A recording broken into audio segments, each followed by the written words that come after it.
you for joining Leadership Rediscovered, a podcast devoted to all things leadership. I'm Laura Siebold, founder and president of Shine Consulting. In each episode, I interview different leaders from different industries and different walks of life to talk about their unique definition of leadership. And today, everybody's just going to need to hold their horses for this episode because I am so excited. Probably good that you're not here with me physically in person because it would be an overwhelming level of enthusiasm. But I am so excited to talk to the most incredible woman who I have been trying to get on this podcast for over a year. And everyone knows who listens to this podcast that I am a huge believer that each person has gifts and strengths and they are all special. But this woman that we're talking to today is literally the walking definition of what it means to shine your light. So I am so excited to introduce everyone to the president of Cornerstone Community Development and the director of development for the Golden Girl Group Home, Nikki Thomas. Wow. Okay. I feel inspired now. Thank you for that introduction. It's a pleasure to be here. And I'm excited to talk to your audience. Thank you. I am so excited to have you here. Thank you for making the time. Where are you joining us today, Miss Nikki? I live in a very small town of Ironton, Ohio, and that's where we live. We bought a house that was built in the 1800s and we're remodeling it. So amazing.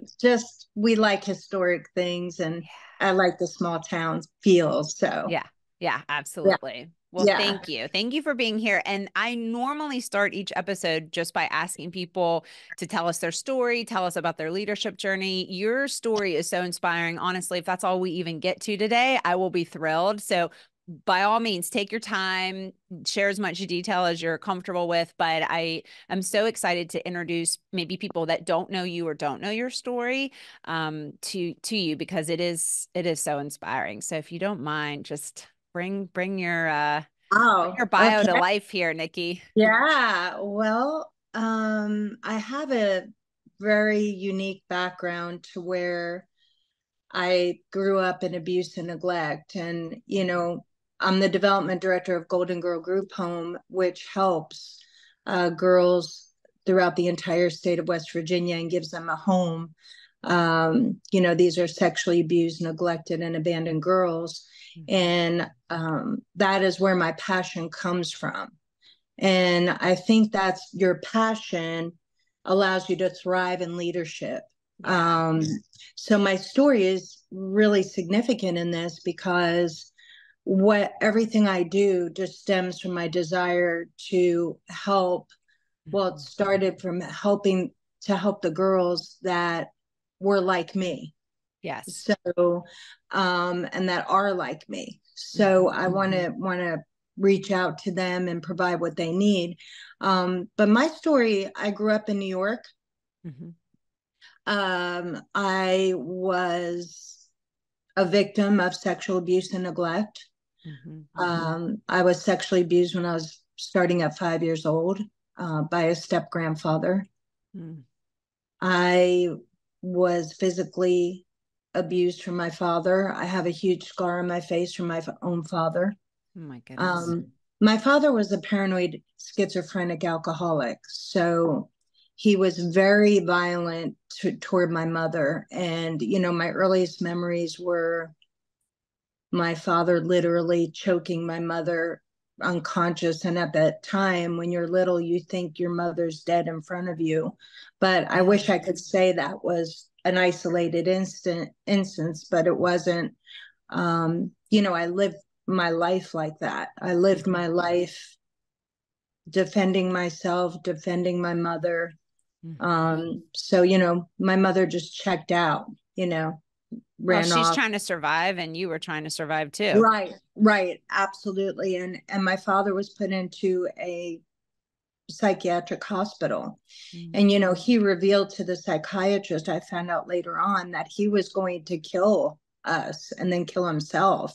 So it was really, it was really just always these close calls. But, growing up in that environment, and we lived over a bar, like a bar in an apartment, and my parents were alcoholics, so Mm. that's not a good atmosphere. No, You don't live over a bar when you're that's an not where you raise a alcoholic. child. Not a good choice. No. No. So, I would walk through the bar when I was little to go to the apartment upstairs. But, my mother would say, go talk to all these people for me, make them feel welcome in the bar. And I'm like 9, Wow. and so I had this task to like go comfort these people at the bar and talk to Oh, them about their lives. as a So, 9-year-old, this is all making so much sense about your gifts that you have now. you know, um, everything is used for the good. So, Exactly. yeah, and I was just drinking at a young, I grew up really fast. So, with that said, we lost everything. I ended up being taken out of high school at the age of 15 Wow. because I never went to school. Like I was always nurturing my mother back to life, or nobody cared if I went to school. Who cares what I was doing? Right. So I was a troubled, somewhat juvenile delinquent Yeah, running, obviously you're looking for love in all the wrong places. You're absolutely. trying to find some source of comfort when you live in a nightmare. Yeah. So I was, homeless. I ran away to Boston, and it was with a friend. I just ran away, and I just lived on the streets there and got jobs and was hooked into a lot of bad stuff. But, Mm-hmm. I was a groom at a racetrack. I cocked a waitress at a very young age. I lied about my age, and it was a nice club. I made a lot of money because I learned how to sell. Right. But a school teacher rescued me.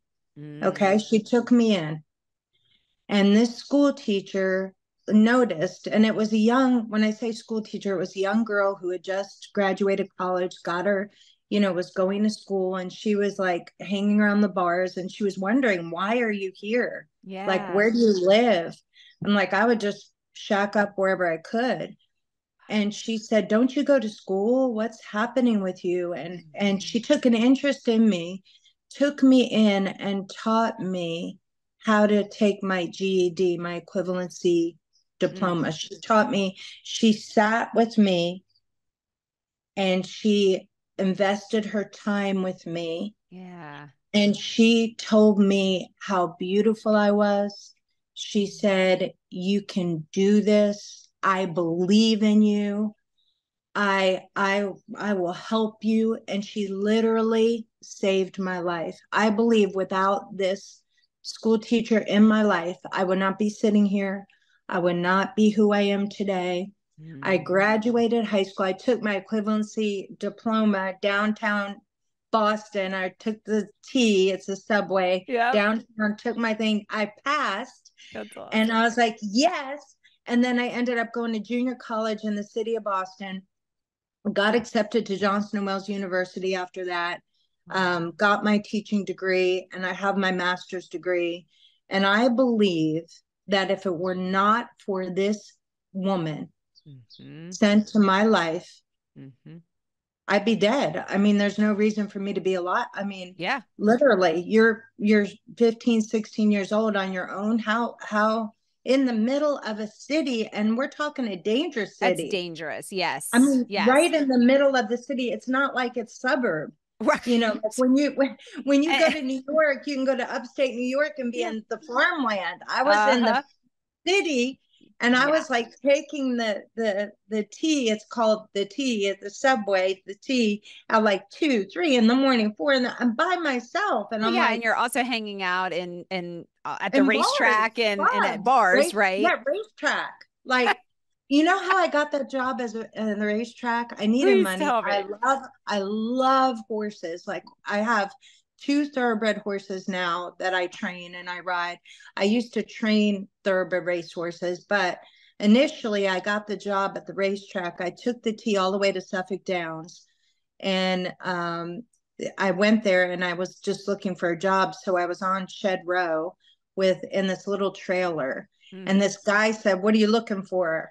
And I said, I just want to work here. I need a job. And then he got a microphone like yours, this big microphone, and it went out to all the shed rows, all the Uh-huh. trainers on the back stretch, and Wow. said, anyone need a groom? Come pick her up. Come pick her up now. And I'm like, Oh I boy. didn't think anything of it then, but I'm like, okay, someone's going to pick me up. Yeah. But thank God, thank God, this old Italian trainer, his name was Patrick Di Gregorio. Oh, And he picked me up and I got a job. He wasn't a pervert or anything weird. yeah. And thank God for Thank that. God. So Yeah, he could have been easily, right? for sure. And I worked around the horses. I showed up. And that's the thing about leadership and about what Yeah. I just had it instilled in me that I was a very loyal person. Like Hmm. no matter what, I would show up at 5:30 in the morning. I would take care of those horses. And those Yeah. horses were such a healing connection to me. That's why Yes. I love them now. I've always loved them. They were just, that healing for me. And Yeah. just to ride racehorses is just amazing. To Mm. gallop them and to later on in life, I trained racehorses later on in life. Being in the winner's circle with your racehorse is just phenomenal. So, but anyway, that I believe also showing up Yeah. for whatever you have to. And then, my passion is for these throwaway kids because at Yeah. 15, I'll never forget it. And I was so excited the day I actually saw my mother like walking down the hall in school. And I was like, wow, my mother's here. Like she's taking an interest because like she was Yeah. a zombie, Right. but she was there to sign me out. Permanently. Because right, permanently, because a parent had to sign you out.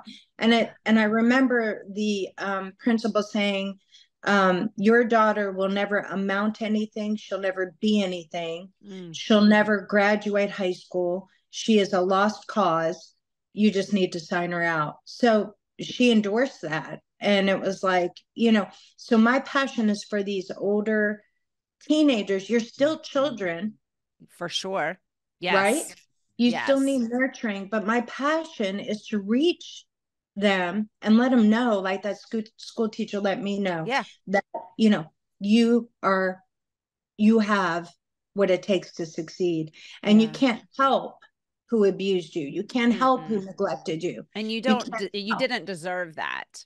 No, none of the girls do. No. None of the kids do that are victims of this. Absolutely. Well, and thank you for sharing that because when I listened to your story, what's so amazing, several amazing things to me, but one of the things is that of all people, I feel like you would have had any reason or excuse in the book not to try or to be very cynical, even at that young age, because of the life that you had lived. I mean, that had to have hardened you and obviously shaped your worldview of what the world is like, what people are like, and then what you were really capable of inside. And so I kind of have a two-part question, and I'll just ask the first part. What was it that motivated you to even try to listen to this school teacher who said, I see this in you, you are beautiful, you are capable? Because I could imagine some people might hear that message and just say, yeah, right, buzz off or whatever. But something must have clicked for you where you believed her enough to be willing to try. Mm-hmm. And I believed her, but also I remember continually talking to myself, Mm, even at that young age. I had to like literally encourage myself. yeah, And it must be a God-given gift. I don't know where it came from, but I yeah. remember walking down the street by myself so many times and just encouraging myself, telling myself what I needed to do. Mm, And just keeping myself leveled out and yeah. the belief somewhere. And I fell into I was around a lot of bad people, like way back in the day. Now I'll be 59, so Jay Giles band, all these groups, punk rock was a Yeah. big thing, and all this, drugs and all of that. These were my mentors. Like I had no parents around. You know Well, what when I'm you said I saying? was around a lot of bad people, I was thinking, how did you know? Because it sounds like everyone that you were around was bad. So for Right. you, it was just normal Yeah. people. So, I mean, I just always, even though I partook in things that were bad because everyone was bad around Yeah. me, I still always had the belief Yeah. that there was more, and that Yeah. I always inside of me, way deep down inside, I would just, when she came in my life, something clicked, like you Yeah. said, and that just converged that part of me that really had hope, that part of me that believed in myself, that part of me. So Yeah. her voice just, caused that to grow. Yeah. And then she showed me the way. See, Yeah. the thing of it is, no one was there to show me the way. I mean, No. no, I mean, I was like, I, I don't, I don't know. And I think the dysfunction really taught me a lot. And, I can relate to a lot of different people. I can be in like any kind of situation, and I can deal really well with dysfunctional people. Like, and some people are Yeah. like, how do you do that? Like, how do you deal with that person? And it's Oh, really just because I work well, I can thrive in dysfunction. yeah. And Well, so, that is one of the good things that came out of it. There are a lot of bad things that came out of that. for I sure. didn't know how to have relationships. There are a lot of women that are married to men. Like when I got married to my husband, he was unconditional love, but I didn't know how to have a relationship. No No, way. you had no Right? model of what a normal, healthy relationship was supposed to be or Yeah. look like. Yeah. Yeah. Yeah.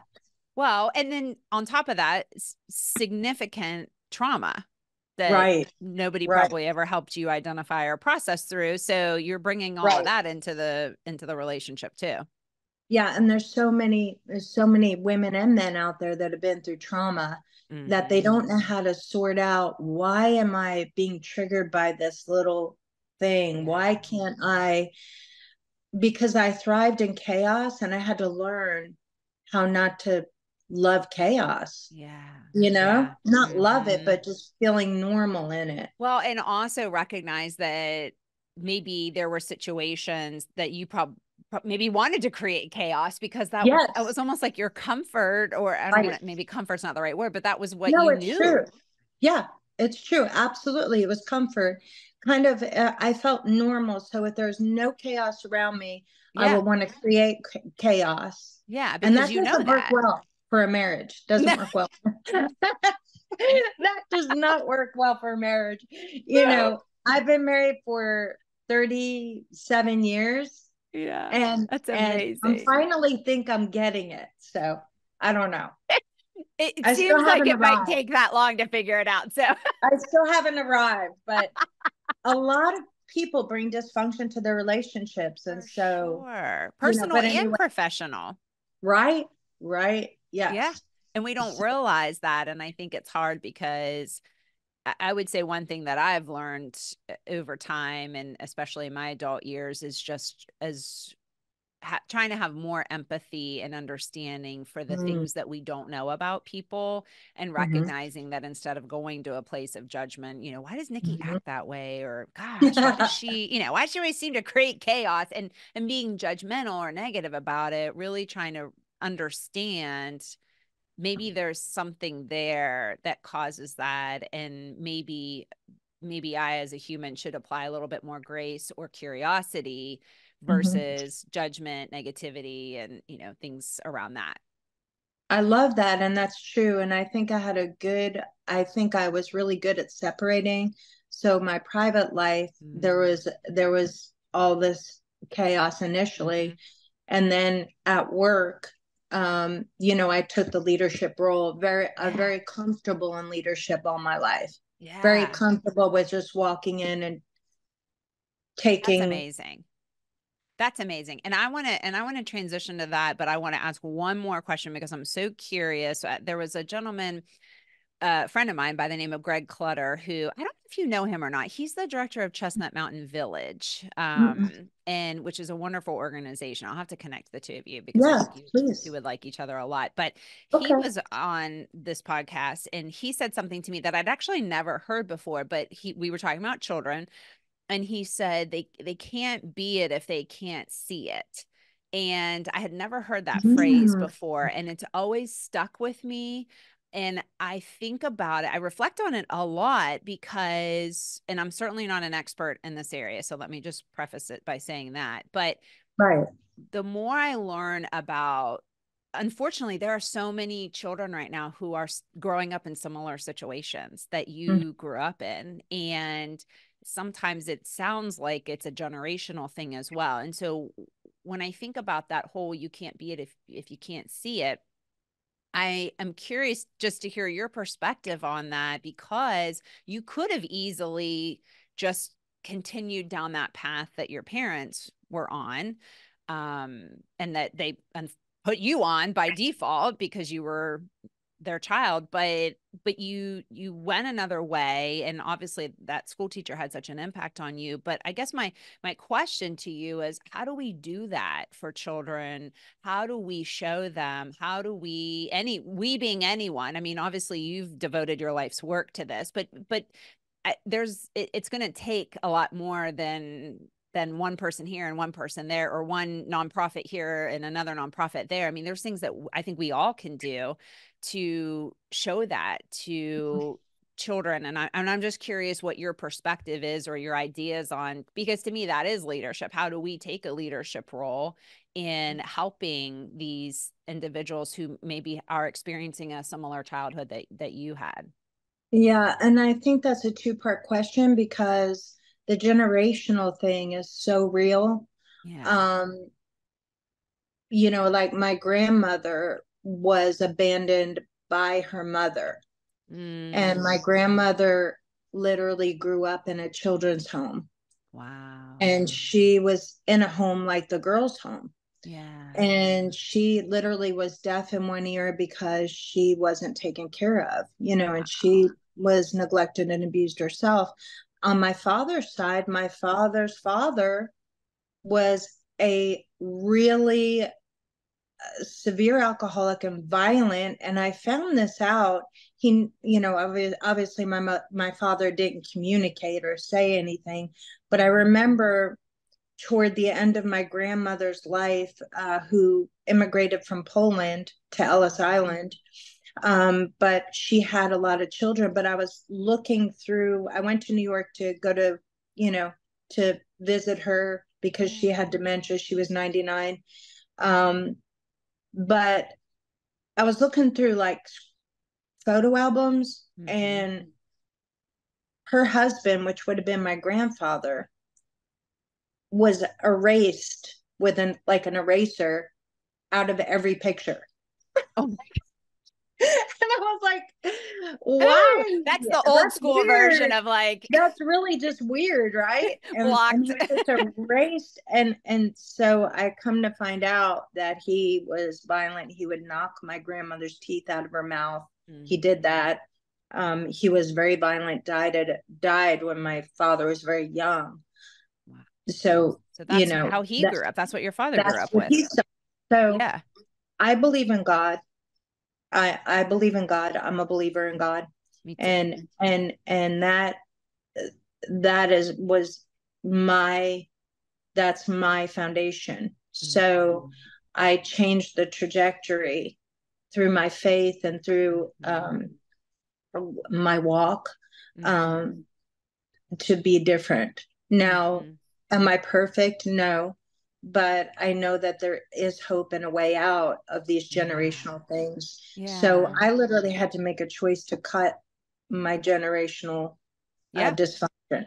Yeah, which I Yeah. mean is incredible. I just want to acknowledge how big that is because it would have been so much easier to just stay on the path that you were on versus to say no, I'm going to go this different direction. And obviously the impact that school teacher had on you was tremendous. And Mhm. now what's really cool is you're able to have that type of an impact on other people, other children, which is, such a like amazing full circle story. So has anyone done a movie about you, Nikki? Because I Oh feel my like you're gosh, you're no. such a good, your life would be a good movie. And the Oh story my is still being gosh. written. It's not over. Thank you. Thank you. Wow.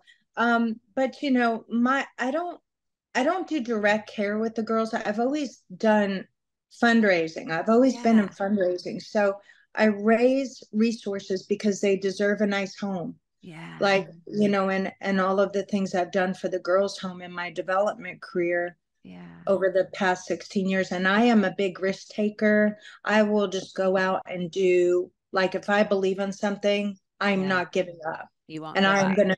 I'm going to be consistent and committed, and I'm going to get this done. I don't care what I have to do. I love So it. that that has fueled my career with the girls' home, and then later on with the Pritchard and everything else. Yeah. And when you say fundraising, I mean, you're not talking like $1,000, you're talking millions of dollars, which Yeah, is yeah, unbelievable. yeah.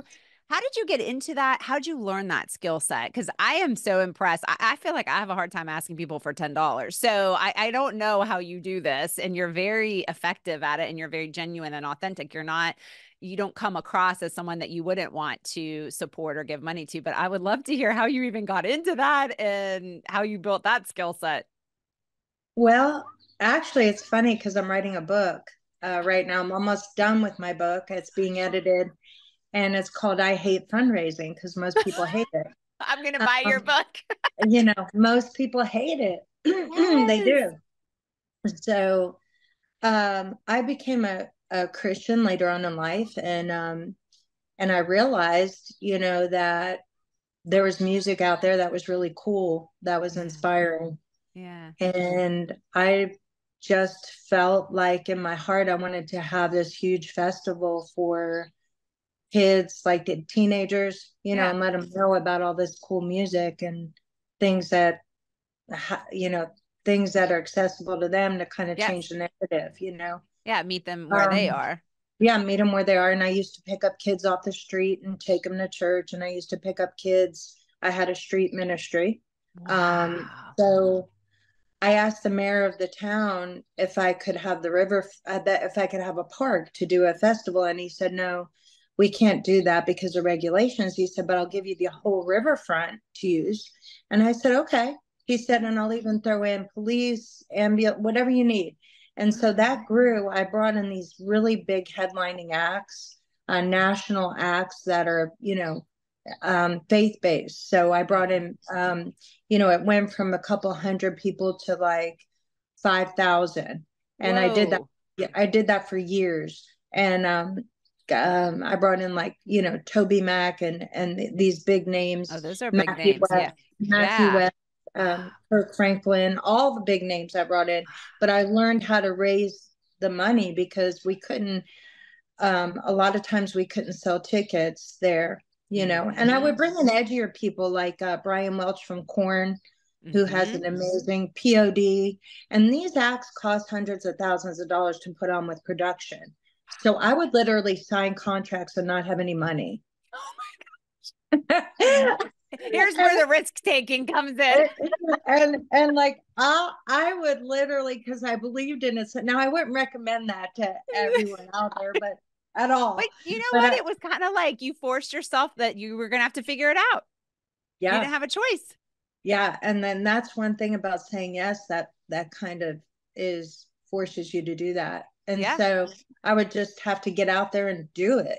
Oh my gosh. Just And knocking on then doors yeah, and mhm, wow. yeah. So then a friend of mine, my pastor's wife, Jamie Lawrence of Christ Temple Church, she said, my cousin's having a really hard time with her girls' home.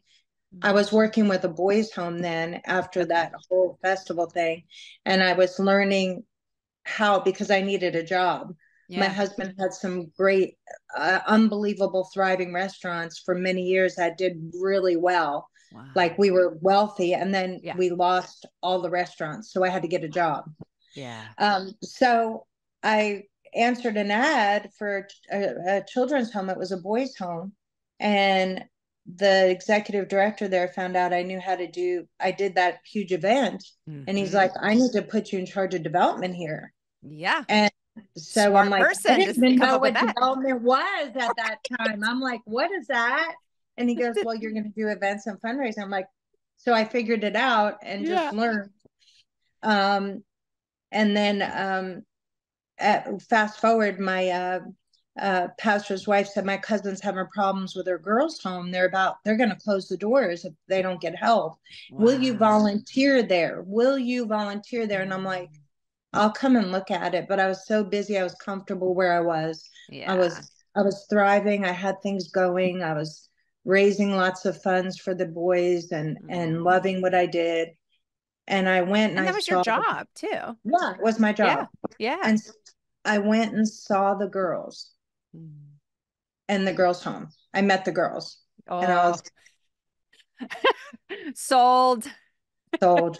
Yeah. Yeah. So I gave the boys' home a 2-week notice and I was like, I'm all in. And Wow. I didn't know what to expect as far as even a job. But the Right. executive director asked me to come on board. And I was like, at first I said no.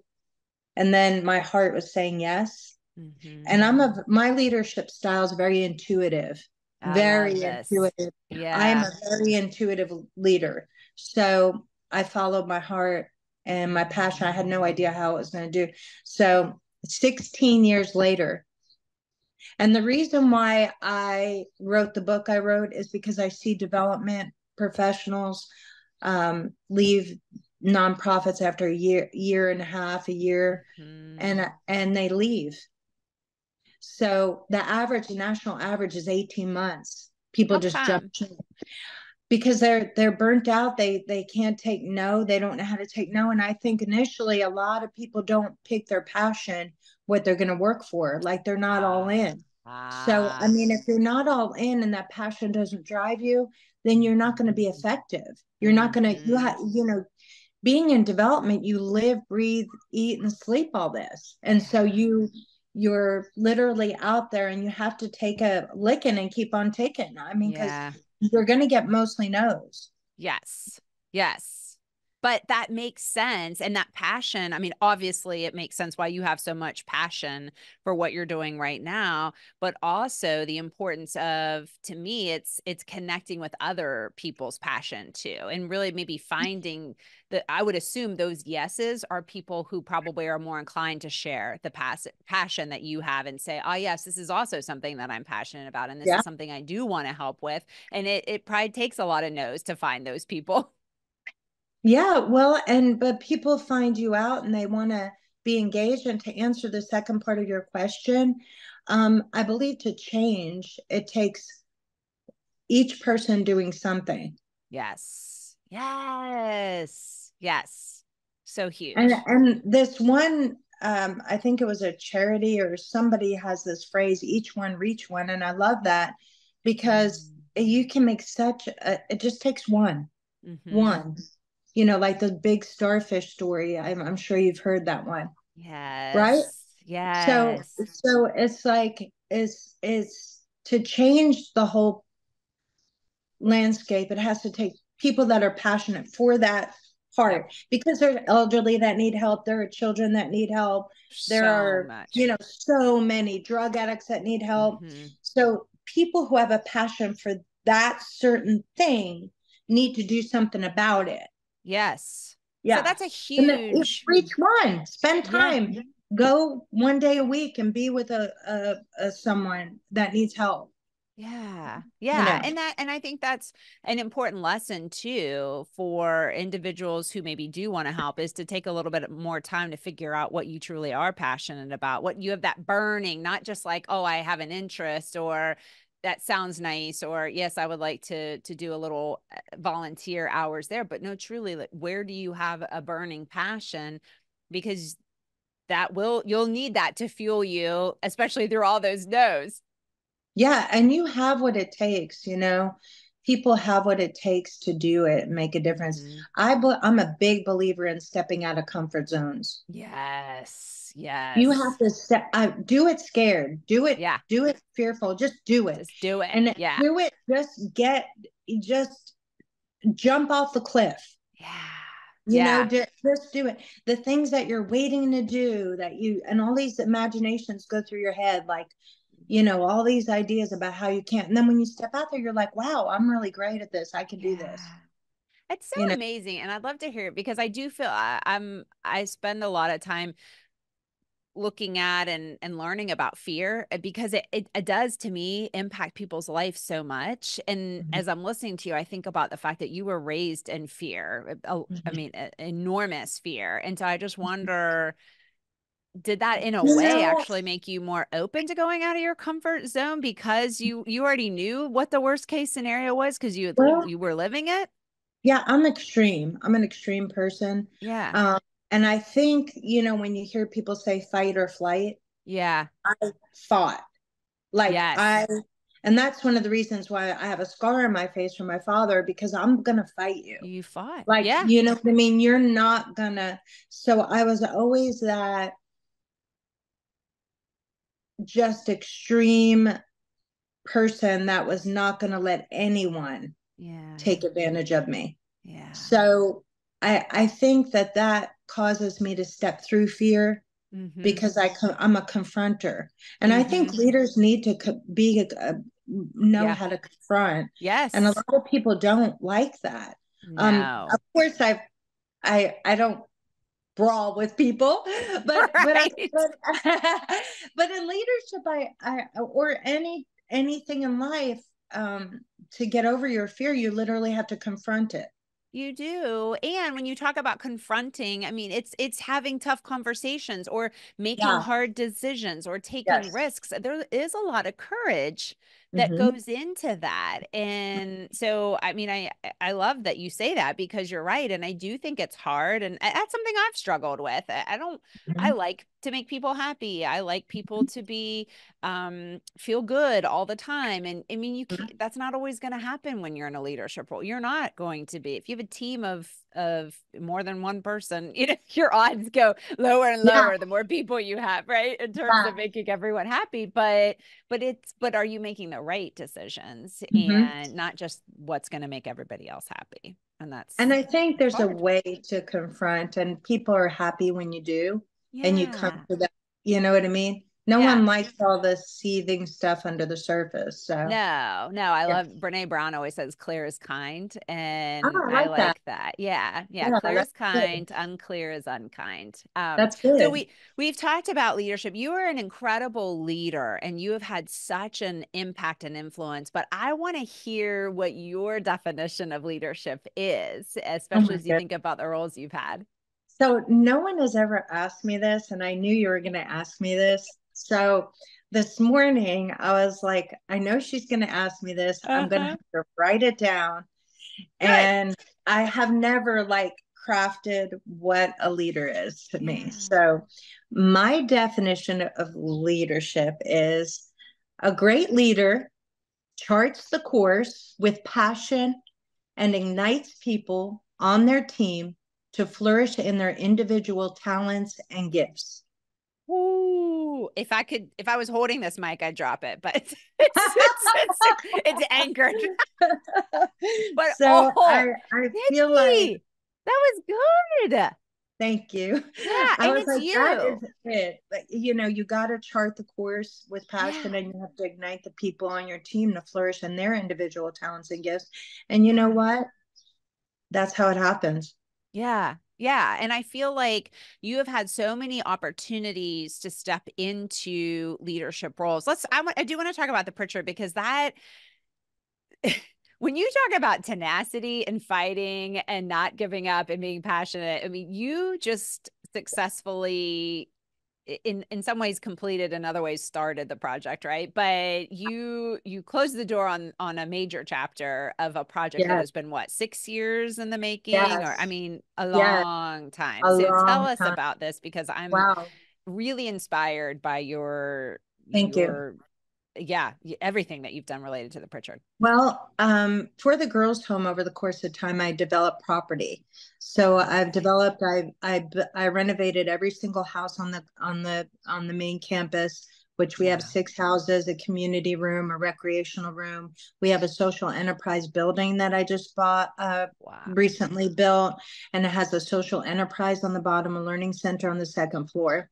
And I have built Gosh. an apartment complex for the girls because my passion is for them when they age out and when they're over a certain age that they do not go homeless. So I built an entire apartment complex that is amazing for them. So they're safe. They can go to college. They can Yeah. work. So all of that just kind of evolved, and then I got approached about taking on the Pritchard.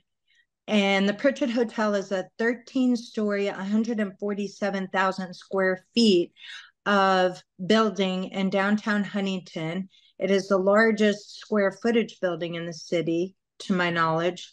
And I was tasked with taking on the leadership of that on behalf of my church. So that was like a passion project that I was volunteering for. And Yeah. at first I said no, because I had to know that people on my team that I trusted were going to be all in first. And then Okay. I said yes. And when I said yes, if I know now what let's see, how do you, I don't think I would have said yes if I knew everything I had to go through That for was this. gonna happen. Yeah. Yeah, but it was good for me. So we recently just closed on a $50.8 million project, the largest ever in the state of West Virginia. 50, wait, say it Historically, again. 50.8, is that $50.8 million dollars? million That's a lot. million. And Yeah.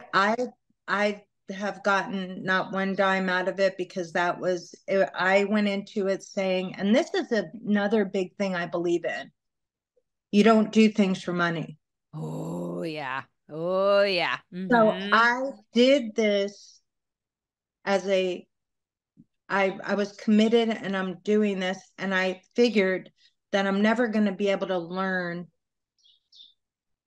anything like this from a school or anything. If I do this, it's going to be the education of my life. Yes. And then, I'm a believer in God. God's always rewarded me in other areas, no matter what I did. Mm-hmm. So when I give, it's just law of Comes. reciprocity, law of Yes, it reciprocity. But comes I didn't back. do it for that reason. I did it because I was committed and I took on a task. And this thing took 6 years, and I had to figure out how to do it. I Yeah, had to because I figure. mean, this is a huge undertaking. I mean, I'm not even sure how this all started, but at some point, someone must have said they had an I have a dream moment, right? Of like, hey, wouldn't it be nice if we take this 13-story, very old hotel, right? Which I would assume is empty. Like there was probably Well, it nothing. was empty, and the thing about it was all the landowners.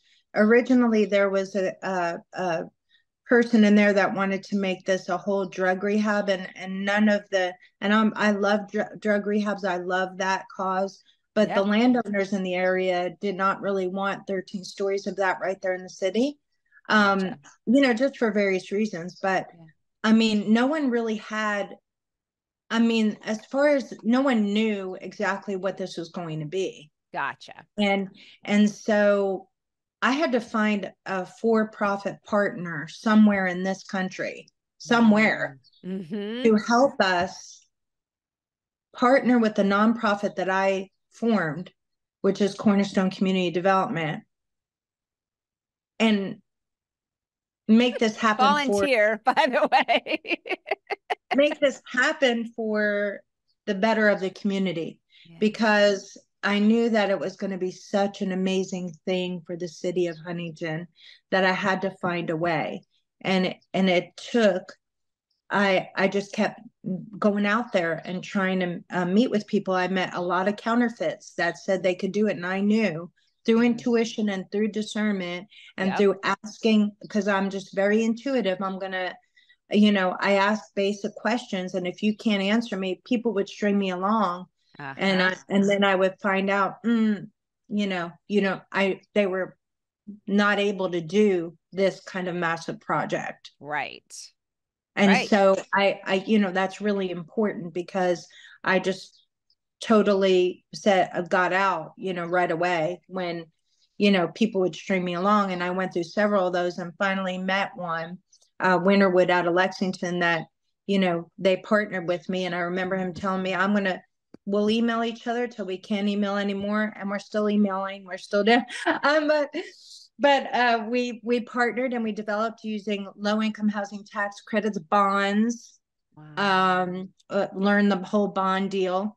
Oh my I gosh. would Because you be on probably already weekly. knew how to write grants, but you had to do Yes. that again for this. Yeah. Yeah.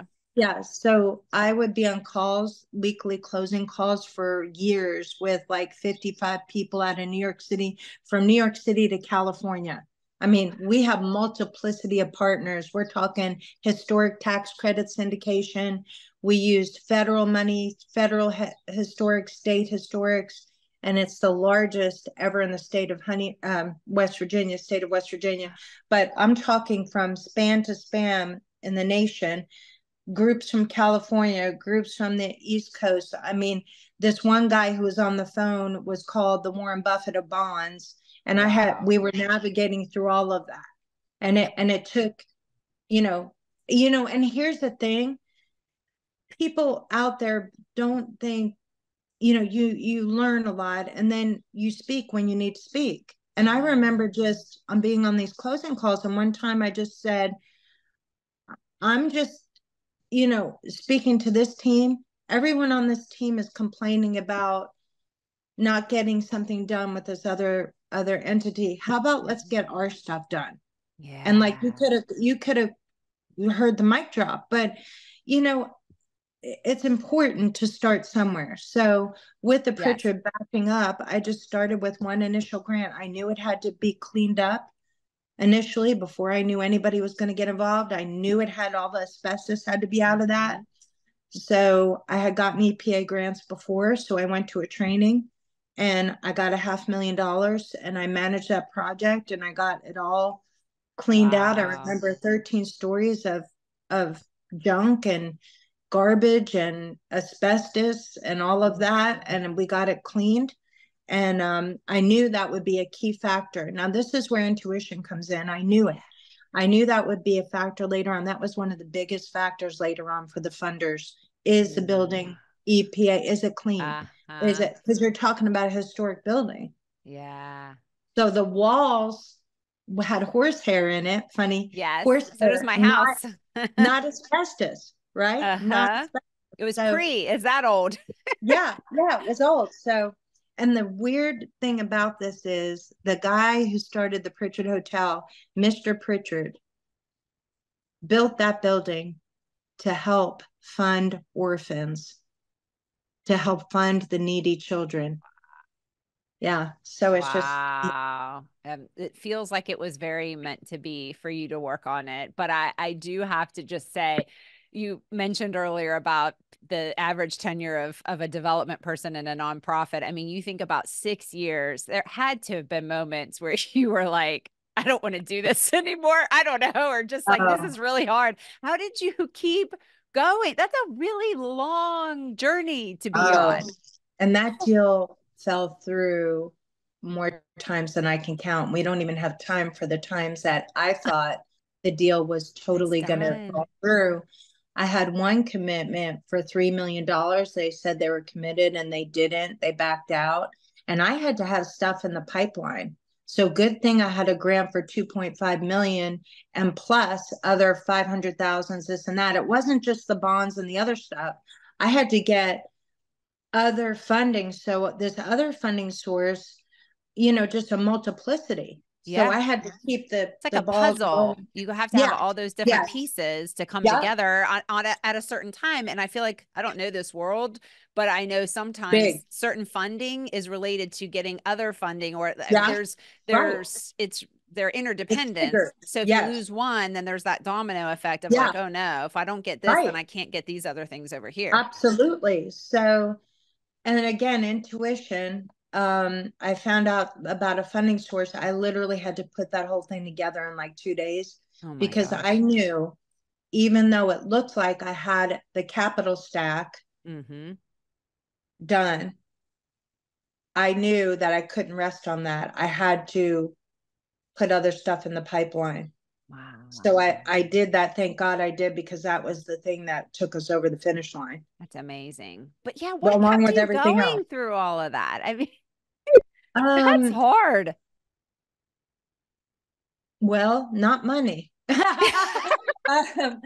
um, I think That's why you don't go into it for the money. I think a God-given passion for everything I do. So Yeah. when I do things, it's all in. I mean, it's Yeah. all in. Like, I made a Yeah. commitment. My commitment means everything. Yeah. So No matter when I, what. no matter what, and I remember telling my friend from a bank, she's my friend. I said, I'll just lay myself on the tracks for this deal. And I kind of meant it, because Right. like I literally, and my husband's like, I don't want to hear the word Pritchard one more time. Like, he ate, slept, breathed. Like, I would Your wake up passion became his passion I would, well, I would wake whether up he in the wanted middle it of or the not. night. Yeah, I would wake up in the middle of the night and talk about the Pritchard. I would day and night, like I was ate up, consumed. But I wouldn't recommend that because of my extreme personality. It works. Yeah.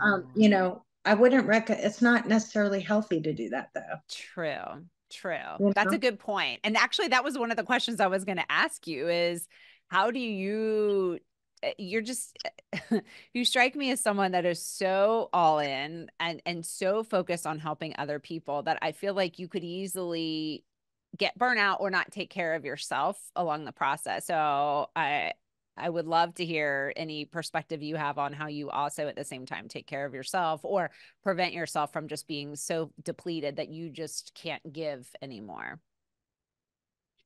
I think I initially in the Pritchard, I was having a hard time sleeping and taking care of myself. I Mm-hmm. know that I had a lot of sleepless nights, a lot of problems eating, and I just, it was a lot. I felt like the weight of that project was on me. Yeah. Um, and it wasn't, I I think that I had to find an outlet. And Uh, my outlets are, obviously, I'm a believer in God, so my faith is strong throughout, mm-hmm. and an Mm-hmm. intimate relationship with God. But um I know horses have always been my passion, and they've Mm, always been an outlet for me. Like, I've mm-hmm. always, my trauma, I just kind of, that's a hobby, so to speak, now. Yeah. But I adopted a thoroughbred racehorse from the Secretariat Center in Lexington. Oh my So gosh. I adopted a racehorse, and I ride my racehorse every day. And that gets me outside, connecting with Mm-hmm. my horse. And it's just very therapeutic for me. And I think everyone Yeah. needs to find that in their lives, Yes. Agree. because it's more than just a hobby. It's literally an outlet. And I think Yeah. if you have such a high stressed existence, you have to find something that you have fun at, that Yeah. you having fun is really important, Yep. and enjoying life as well. Yes. And You know, healthy. I mean, you were giving an example of a healthy because there's a lot of outlets that are not healthy or not yeah, therapeutic that we all like use as drinking. coping Like, strategies. yeah, Yeah. I can't have one glass of wine because No. I can't be, and I just don't believe alcohol was a big problem for my family. And Absolutely. then I have a system, you know, um, I could be very susceptible to, Sure. but I mean, but if you're an extreme personality, you have to kind of recognize that and do Yeah. healthy things for yourself. Healthy things. Yeah. Thank you for sharing that because I think that's important for people to hear as well. Mhm. And again, like I said, you're still you're still going, you're still doing all these amazing things. And the Pritchard's just starting, really. I mean, you got that 6 years was to get the renovation happening, to actually bring the vision to life. But that the construction phase, is that the right way to say it? You're kind of in the Yeah, construction phase right we now. are. Every single window is out of that place, and I go to weekly construction meetings, That's and I just amazing. picked out the finishes for the entire building, Oh my which gosh. was so fun. I did that Yeah. yesterday. So That's fun. amazing. I bet. I just, as I think about the journey that you've been on, and I started the episode just by saying, to me, you really are the definition of someone who is shining their light as bright as they possibly can. And that's something I'm very passionate about. And I feel like there's a lot of people out there that don't even know what they're passionate about or don't know what to do with that. So I would be curious to hear your perspective on just what opportunities you do see for people to step up as leaders, or to have the kind of impact, not the same exact impact you're having, but to have the kind of impact that you have on people and organizations. If you have any advice that you would give, maybe even to younger people who, you at 15 or you at 21, or pick the age, but just what that school teacher did for you. If you had a broader message for individuals who maybe are just starting out, what would you say to them just to kind of get them fired up and shining their light? Yeah, well, what I would say to potential people who want to make a difference outside of their homes and families Mm-hmm. is I would say first get your family in order and get your home in order. Um, Ooh, good one. that's a big one because I also do crisis marriage counseling. Wow. I help marriages in crisis because I was in a crisis with my husband, Yeah. and I help families, I help marriages. Yeah. So I do Which is that kind of amazing. coaching for people, but I would say you have to be whole inside your home first. Yeah. And so many people aren't. Yep. But that being said, work on that, being the person you are to be to your family. And then, as that evolves, you can then look for, I think everybody knows what they're passionate about deep down inside, because Mm-hmm. you just like, I would really like to, or I would love to. Mm-hmm. And I would Mm-hmm. say, find, there's plenty of places. If you just call, just say you're interested in the elderly, Mm-hmm. call an elderly home and say, I'd like to volunteer one day a week. I'd like to come in, read to a child, go brush the hair of an older lady and bring Mm-hmm. her a book or a man, whatever. I Mm-hmm. mean, if you, and I often say this, what you struggle with the most is what you're going to be the most instrumental in healing other people with, Yeah. because people Yes. need you to be real. Yes. So Mhm. when you see them, and so for me, it's those troubled kids, those troubled Yes. teens, and the older age. But for someone else, it could be, they they were bullied when they were younger, so they Mhm. need to find somebody that's being bullied and help them, Mhm. and then that causes you to heal. It does, because I feel like you can turn that pain into purpose. And Mm-hmm. I do feel like the hardest situations that I've ever gone through in my life, I I don't know, for lack of a better word, I attract people who are also in those situations. Yeah. And I feel very fortunate and blessed that I actually have the opportunity to turn things that have been traumatic for me in my life into opportunities to help somebody else. And I do feel like, because I've gone through, I've walked down that road, that maybe someone is just a little further back from me on the road, but to be able to share that experience with them, and to encourage them Yeah. and help them get through it. They want to talk to someone who's gone through what they've gone through and who can relate to them. Yeah. And I think especially if you know the way out, you have to show others the way out, and, Absolutely. to be whole. Yeah. Yeah. I have to ask, have you stayed in touch with that school teacher, or are you? Well, no, she's long gone, Oh, but she knows the impact she had on my life. yeah. Yeah. Yeah. Yeah. That's amazing. Yeah. You are just a gift, and I could talk to you all day. I know you don't have all day, but I could talk to you all day. But anything that we haven't touched on that you wanted to share, I definitely encourage people to seek you out and to even learn more about you and the Cornerstone Community Development, as well as the Golden Girl Group Home. I mean, those are two, and I know you're a part of other amazing organizations as well. But Yeah, if anybody anything. wants to reach out, I'm on the website at each of those, and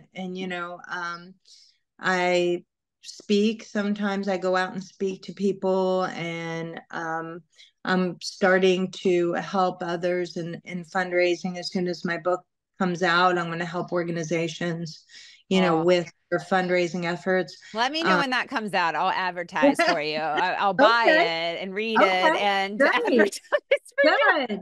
That's awesome. Because I named it I Hate Fundraising because everyone hates it. Yes. And just kind of help inspire. But, I just want to encourage everyone to step out of their comfort zone. Today, start with today. Start with Yeah. today. There's always these voices telling you, don't do this, don't do that. But when you actually step out and do, even if it's a small thing, Yeah. even if it's a Yeah. small thing, Well, just just do like the the small thing. Pritchard. Yeah. You were like, I knew I needed to get the asbestos cleaned up first. I mean, you Yeah, took one step. that's it. And you just take one step forward and Yeah. go forward. And I remember a really hard time in my life where I didn't even want to go out of my house. Mm. And I see where I am today, but it took me just literally stepping out and doing it uncomfortable. And then, you know, you can achieve great things. All things are possible. Absolutely. Yeah. Yes. Yes, absolutely. And I just feel like you had someone in your life that showed you what's possible, and you are now in this amazing position to show other people what's possible. So I think for everyone that ends up watching and listening to this episode, just recognizing that they all have that ability to have the kind of impact that you're having, right? I appreciate you so much. Yeah, Yeah, definitely. Go for absolutely. it. Go Do for it. it. Okay. Will you do a lightning round? I think this would be super fun. I don't know what that is, but it's It's scary. it's Lightning round. 60 seconds. It's a game. 60 seconds to answer as many open-ended questions about yourself as you can. And Okay. so it's about you. So hopefully it should be I'm ready. fairly I'm ready. This is funny. okay. I've never done a lightning round. So here I we got go. to tell you, I was on a podcast recently, and the host did a lightning round on me Oh because my. he knew that I do this, and I will tell you that I'm much better at asking the lightning round questions than answering them. So here goes. All right. Uh, what season best fits your personality? Fall. Okay. What is your most used emoji in text? A heart. This one's a toughie. What book, song, movie, or podcast has had the greatest impact on your life? Oh my gosh. I know, it's a stumper. Well, book obviously the Bible, and everyone says that, but book song. Um, I love this song. If not for grace, I love that song. I Hmm.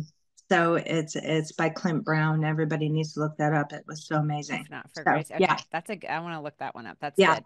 What's yeah. something about you that surprises people when they first hear it? That I brought in Joan Jett and the Blackhearts. Also, your whole thoroughbred And then racehorse I thing was to me is almost, very yeah, interesting. yeah, yeah. Okay, the timer went, but I want to hear the answer to this question, so we'll end with this one. Fill in the blank. I spend too much money on. Oh my gosh. Clothes and horse stuff. Oh, horse stuff's expensive. I have horses too, so not Clothes race and horse horses, stuff. Clothes, I farm mean, horses, but they're expensive I enough. clothes and shoes and horse stuff. Yes. Yeah. My Oh, husband's like, it's Christmas every day at our house because Amazon delivers every day. yeah, absolutely. Well, I mean, I think that just goes with the extreme personality, right? That there you go. There you go. I'm working Be on my it. excuse Working now. on it. I have an Working. extreme personality. Yes. Now I have a definition for it. Thank you again so much. You are so incredible. And like I said, I encourage people to find out more about you, follow you, and give you money. How about that? Oh, well,